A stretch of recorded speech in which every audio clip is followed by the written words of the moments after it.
¿Qué tal, mis queridos amigos? ¿Cómo estáis? Espero que vaya muy bien por ahí. Si habéis visto algunos de mis últimos vídeos, cuando hablo del famoso hito de 2035, he renunciado en el titular de una manera premeditada, os tengo que contar, a hablar del fin de los motores de combustión y más bien hablábamos del fin de las emisiones en los automóviles que se tienen que vender nuevos a partir de esa fecha. Y en este vídeo te voy a contar con detalle, porque tiene bastante detalle y trucos esto por parte de la Unión Europea igualmente, qué es realmente lo que se ha aprobado para 2035, por qué no tiene ningún sentido desde el punto de vista técnico y de mercado, o al menos no está bien desarrollado, e igualmente también, precisamente porque no se pueden hacer afirmaciones tan rotundas ni tan complejas de desarrollar luego, la Unión Europea está siendo bastante ambigua a la hora de redactar las propias normas, los propios acuerdos y también los hitos que hay en el camino. En este vídeo te voy a contar todos estos detalles, todo lo que va a venir, que no es tan conocido o no es tan sabido si no estás metido o metida en todos los aspectos técnicos que van vinculados a estas leyes,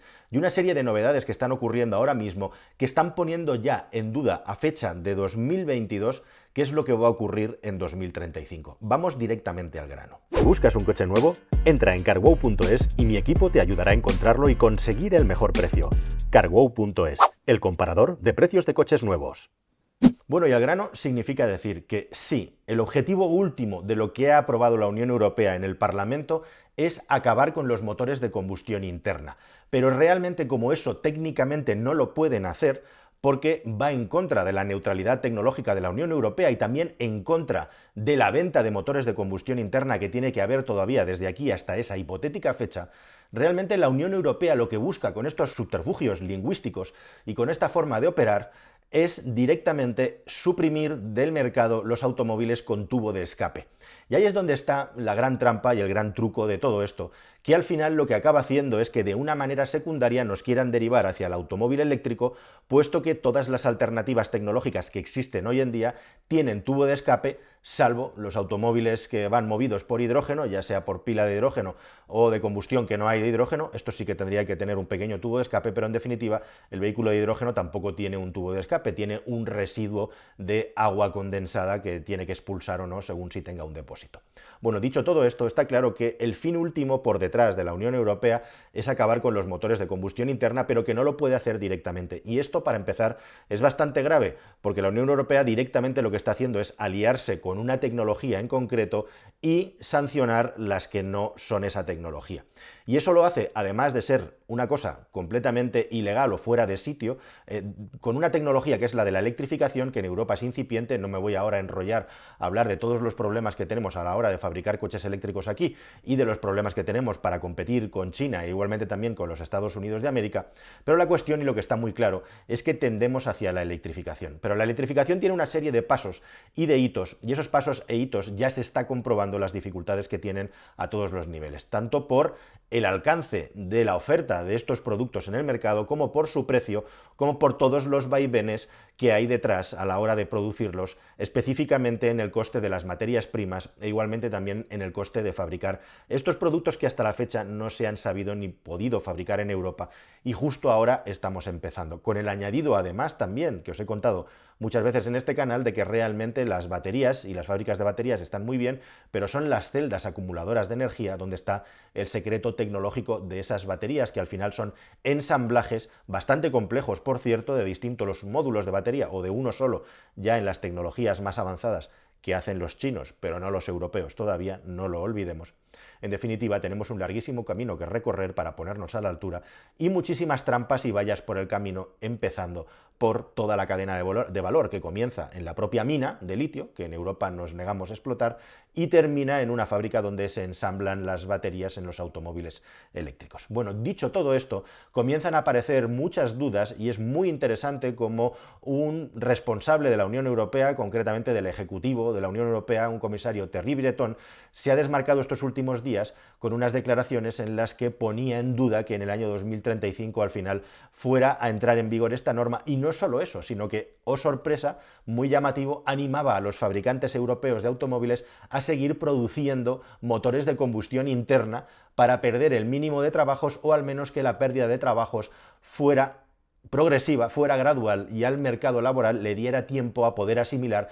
todos los empleos que se van a perder por la electrificación de la fabricación de automóviles. Esto es muy llamativo, ¿verdad? Breton habla de hasta 600.000 puestos de trabajo que se pueden quedar por el camino y que si realmente se pierden, pues son empleados que habrá que reubicar. Hay muchísimas más cosas entre medias, pero justamente este señor Breton, que ha hecho estas declaraciones sorprendentes, ha hecho también otro punto, otra pica muy importante en el camino, porque ha conseguido que la Unión Europea incluya en la norma una revisión completa de esta en el año 2026. Yo en este canal os he estado contando en varias ocasiones que se iba a hacer una revisión de la normativa en el año 28 y finalmente en el último momento se ha anunciado que va a ser en el año 26. Y esto es muy importante igualmente. Esta revisión del año 26 es justamente una obra, un caballo de Troya que ha metido en toda esta normativa el señor Breton, francés para más señas, y que tiene encima de su cabeza pues toda la presión del grupo Stellantis y también del grupo Renault, que son muy importantes en Europa. La cuestión es que de aquí al 26 va a haber reuniones periódicas de todos los actores implicados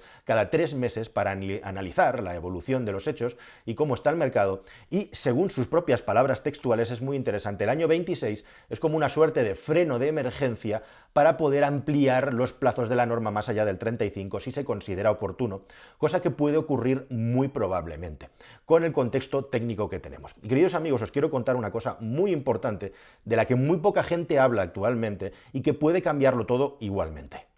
Y esto es que para el año 25 la trampa al solitario que nos estamos haciendo con la consideración de los automóviles eléctricos va a poder serlo, pero mucho menos. Y me voy a explicar. Para el año 25 tiene que estar desarrollado y aprobado un LCA, Life Cycle Assessments, o lo que es lo mismo, un estudio oficial de la Unión Europea que considere cada automóvil que se produce, cuánta energía gasta en el proceso de producción. Sabemos perfectamente que el automóvil eléctrico puede gastar hasta el doble de energía que un automóvil convencional hoy en día, y que es justamente a lo largo de la vida útil de ese vehículo cuando se compensan esas emisiones de CO2. Pero de salida en el concesionario los automóviles eléctricos son los coches que más energía y más polución, más contaminación han expulsado al medio ambiente, a la atmósfera y al CO2, que es lo único que le interesa a la Unión Europea, por lo visto, como os voy a contar con detalle a continuación. Y este LCA del año 2025 es otro hito muy importante justo antes del 26, porque se va a, entre otras cosas, a medir cuál es la polución y dónde se fabrican las baterías.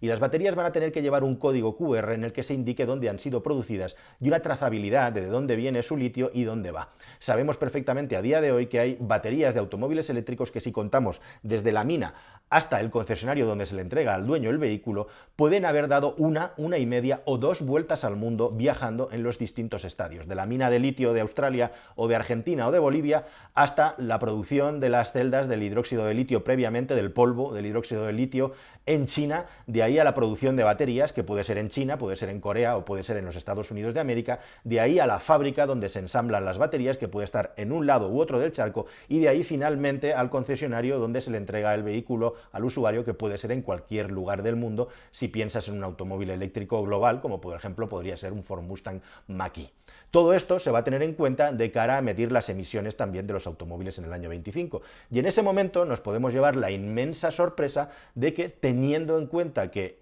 el poder y el control de la industria de la fabricación de baterías está mayoritariamente en China, no nos salen las cuentas con las emisiones previas a la venta de los vehículos, de los automóviles eléctricos. Y esto ya no era tan buena idea. Pero todavía quiero ir un paso más allá, teniendo en cuenta que te he contado ya que en el año 25 tenemos un LCA que hasta la fecha no existía y que va a ser fundamental. No tiene ningún sentido que un mamotreto de 3 toneladas por no tener tubo de escape tenga etiqueta cero y un pequeño utilitario por tener un motor de combustión no la tenga. El año 26, el freno de emergencia al que se refiere Breton para ver cómo está la situación, actualmente no está nada bien, pero es que todavía hay más cosas que comentar que tampoco se están explicando mucho. En esta redacción del Fit for 55, que es la norma que va a regir todo esto y que ha prohibido las emisiones en el año 2035 de CO2, recordad esto, hay también un párrafo dedicado a los combustibles sintéticos. Y este párrafo dice literalmente que se va a proceder a hacer una redacción sobre combustibles neutros en CO2. Tras consultas propuestas para vehículos con combustibles neutros para seguir utilizándolos en motores de combustión después del año 2035. Esto también está en la norma. E igualmente se va a desarrollar paralelamente a esto lo que denominan una FIR, que es una infraestructura de despliegue de combustibles alternativos. Es decir, un marco legal y de estudio técnico para poder desplegar una red de recarga de combustibles alternativos al margen de la red de recarga de automóviles eléctricos. Y esto es muy importante. Primero de todo, porque por primera vez se reconocen que los combustibles E de base no orgánica, es decir, producidos en laboratorio, pueden formar parte de la solución de la norma del año 2035 y que sean combustibles neutros en carbono. Esto quiere decir que estos combustibles, cuando se usen en motores de combustión interna, van a emitir CO2, pero que el CO2 que emiten estos combustibles se ha compensado previamente en la producción de un combustible sintético que ha utilizado redes de energías renovables e igualmente también captura del CO2 en la atmósfera, de tal manera que tenemos esa neutralidad, que precisamente por los juegos de palabras que tiene que hacer la Unión Europea para no decir que quiere prohibir terminantemente el motor de combustión, aunque luego ante los medios algunos políticos de la UE sí lo dicen, justamente abre la puerta, abre resquicios a que puedan entrar los combustibles sintéticos. Esto que te cuento no es obligatorio, no es vinculante y no es una norma, es algo que se va a proceder y se va a llevar a estudio. Estamos en el año 22. En el año 26, 25, 26, bien podría ser el objeto de debate central cuando se haga esta revisión del freno de emergencia, como una solución también aparejada al automóvil eléctrico. Así que, en resumen, se abre la puerta para que los combustibles sintéticos neutros en carbono, que es lo que está pidiendo la Unión Europea, puedan formar parte también de la solución más allá del 35. Y esto es importantísimo, porque como digo, aunque no es vinculante todavía, pero se abre esa puerta. Junto con el LCA, el Life Cycle Assessment, nos podemos encontrar con muchísimas sorpresas en los próximos años. Esto teniendo en cuenta además que precisamente Breton ha dado unas cifras, él se autoderoga esa, digamos, autoría de todos estos cambios en la normativa de la Unión Europea, pero es que precisamente, si os fijáis, me gustaría contaros dos cosas más que están vinculadas con datos muy precisos sobre todo lo que envuelve este asunto e igualmente también una reflexión técnica tecnológica. Estamos hablando de que la Unión Europea se empecina en reducir las emisiones de CO2 a cero en el tráfico rodado de automóviles y de vehículos comerciales ligeros.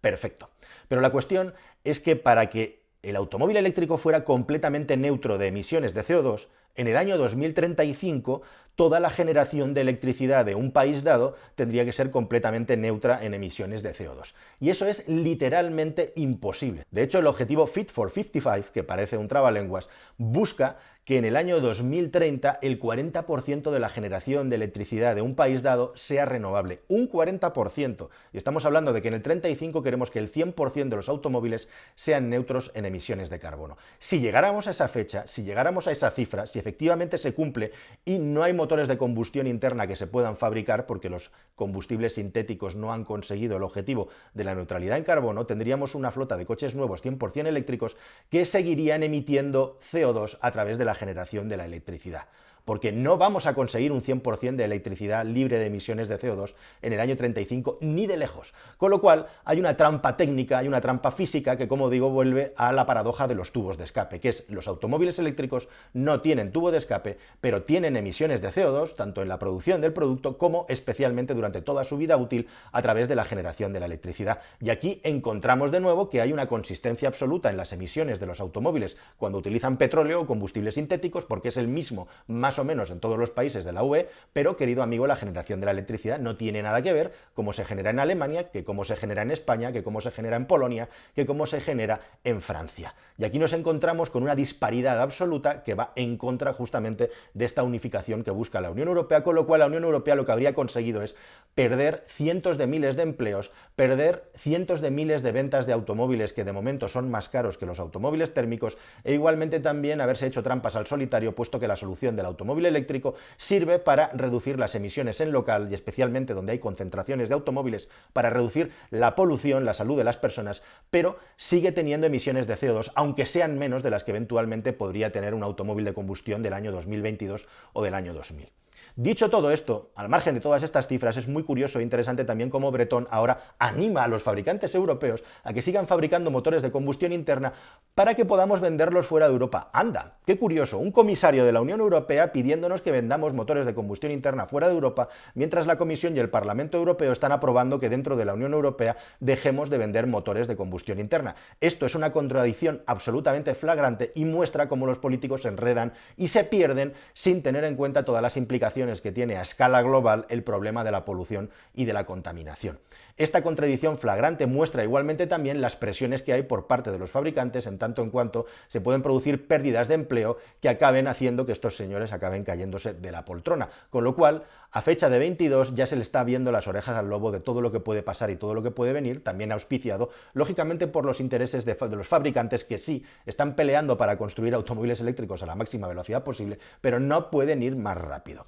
Y dicho todo esto, hay otro dato muy interesante también que no se tiene en cuenta muchas veces hablando de esta heterogeneidad de la Unión Europea, es que para el año 2030, si queremos, que es el objetivo, tener 30 millones de vehículos eléctricos en Europa, se calcula que hacen falta cerca de 7 millones de cargadores de automóviles eléctricos en el continente. Y actualmente, en el continente, el 70% de los cargadores de automóviles eléctricos están concentrados en dos grandes países y un pequeño país, Alemania, Francia y los Países Bajos. Igualmente también la extensión de las redes de recarga tan necesarias está absolutamente desequilibrada en la Unión Europea, que pretende extender la misma norma en todos los sitios sin excepciones, igualmente en Alemania que en Rumanía. Y no solamente eso, se prevé que también se necesitan 150 gigavatios de energía instalados extra para poder atender a toda la demanda de estos automóviles eléctricos que deberían de estar circulando entre el 30 y el 40. Y todos estos 150 gigavatios nuevos extra de energía tienen que venir de las energías renovables que son intermitentes y van a necesitar una enorme inversión para poder tener respaldos en los que se use la energía que en ese momento, cuando están produciendo, no se está utilizando. Así que este problema es como un problema de las 1001 noches o como las muñecas rusas, en el que cuando realmente te pones a hacer lo que te estás pidiendo te encuentras con un montón de trabas y un montón de sobrecostes ocultos que nadie está comunicando, nadie está contando y que alegremente algunos han pensado que se podían saltar como haciendo pues algo así como magia, taumaturgia con una varita sobre la industria del automóvil y sobre la industria del mercado de la energía. Y esto muestra también cómo es imposible electrificar energéticamente el parque móvil de un país si no hay un plan asociado de electrificación de la generación de energía. Y la electrificación de la generación de energía lleva sus tiempos, igualmente lleva sus velocidades y tiene muchísimos problemas de toda índole, pero básicamente tiene problemas tecnológicos, tiene problemas económicos e igualmente también tiene problemas geopolíticos o sociales allá donde se está expandiendo. Así que, queridos amigos, con toda esta sopa que te acabo de contar de datos e informaciones, lo que está claro ahora mismo es que nada está claro. Y justamente la aprobación de esta norma podría ser el pico de talibanismo con el asunto de convertir a la Unión Europea en una suerte de isla mundial. Por cierto, en un momento en el que se está celebrando una cumbre del clima y en la que ni Rusia, ni la India, ni China, tres de los principales países contaminantes del planeta Tierra, han querido participar. Este es el caldo de cultivo y esta es la situación en la que nos movemos y, queridos amigos, mi visión y mi percepción particular es que los políticos se están empezando a dar cuenta del enorme error que han cometido. No lo van a reconocer, la electrificación va a continuar creciendo, vamos a seguir viendo cada vez más automóviles eléctricos, más oferta, a menor precio, pero de aquí a que se puedan cumplir las previsiones sin que nada se destroce y sin crear muchos daños colaterales, que ya veremos de qué manera se solventan, hay un trecho muy largo. Nada más, queridos amigos, espero que esta información os haya parecido completa e interesante y nos vemos en un próximo vídeo que espero que sea más y mejor. Hasta el siguiente. Adiós.